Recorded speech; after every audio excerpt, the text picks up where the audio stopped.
नमस्कार। कभी सोचा है कि इतिहास की मोटी मोटी किताबों में जो कहानियां भरी होती हैं वो कभी-कभी एक अकेली तारीख में सिमट जाती हैं। तो चलिए आज एक ऐसी ही तारीख की कहानी में उतरते हैं, परत दर परत। जरा सोचिए तो, कैलेंडर का बस एक दिन, एक तारीख अपने अंदर कितनी ही कहानियां समेटे हुए हो सकती है ना? कहीं कोई बड़ी जीत, कहीं कोई दुखद अंत, कोई नई शुरुआत, सब कुछ बस उन्हीं 24 घंटों के अंदर। तो इसी सवाल का जवाब ढूंढने के लिए हमने एक तारीख चुनी है, 16 नवंबर। आज हम यही देखेंगे कि कैसे ये एक दिन भारत के इतिहास की 4 ऐसी घटनाओं को जोड़ता है जिनका आपस में दूर दूर तक कोई लेना देना नहीं लगता। तो हमारी कहानी का पहला हिस्सा, भारत का असर पूरी दुनिया पर। ये तारीख हमें दिखाती है कि सदियों से भारत की आवाज दुनिया भर में कैसे गूंजती रही है। जरा इस टाइमलाइन पर नजर डालिए। ये हमें लगभग 500 साल के एक लंबे सफर पर ले जाती है। देखिए, 1524 में एक खोजकर्ता के युग का अंत होता है। फिर एक लंबी छलांग और हम पहुंचते हैं 1995 में, जब भारतीय मूल का एक व्यक्ति दुनिया के दूसरे कोने में प्रधानमंत्री बनता है।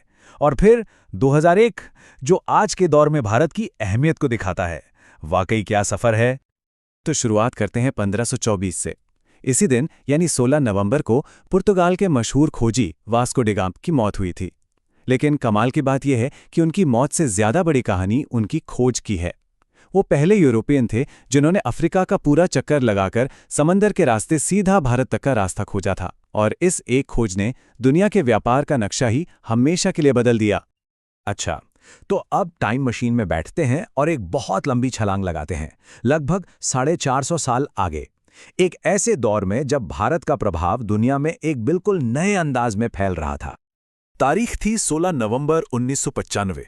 इस दिन वासुदेव पांडे त्रिनिदाद और टोबैगो के प्रधानमंत्री बने, और वो ऐसा करने वाले भारतीय मूल के पहले व्यक्ति थे। ये सिर्फ एक राजनीतिक जीत नहीं थी, ये उन लाखों भारतीयों के लंबे सफर का एक प्रतीक था जिनके पूर्वज सदियों पहले वहां बसे थे। ये दिखाता है कि भारतीय डायस्पोरा की जड़ें दुनिया में कितनी गहरी हैं। लेकिन बात यहीं खत्म नहीं होती।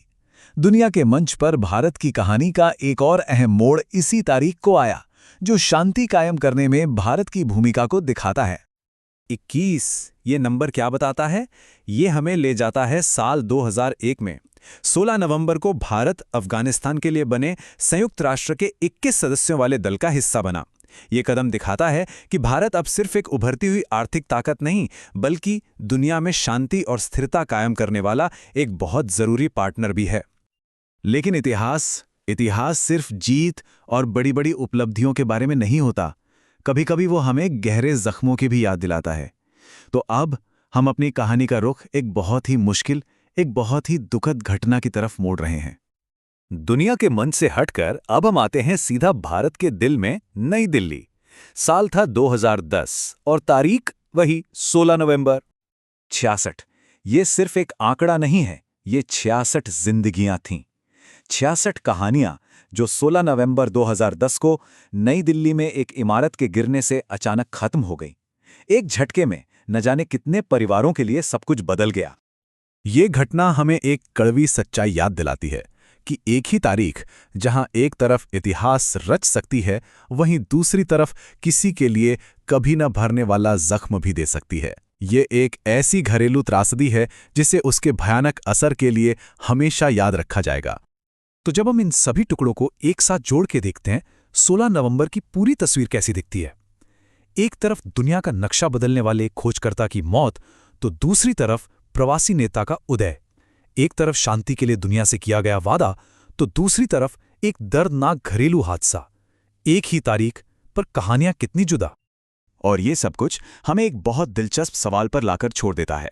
जिस तरह हमने 16 नवंबर के इतिहास को देखा, कभी ये सोचा है कि आज का ये जो दिन है, जिसे हम सब अभी जी रहे हैं, भविष्य में इसे कैसे याद किया जाएगा? आज की कौन सी घटनाएं कल का इतिहास बनेंगी? सच में सोचने वाली बात है ना।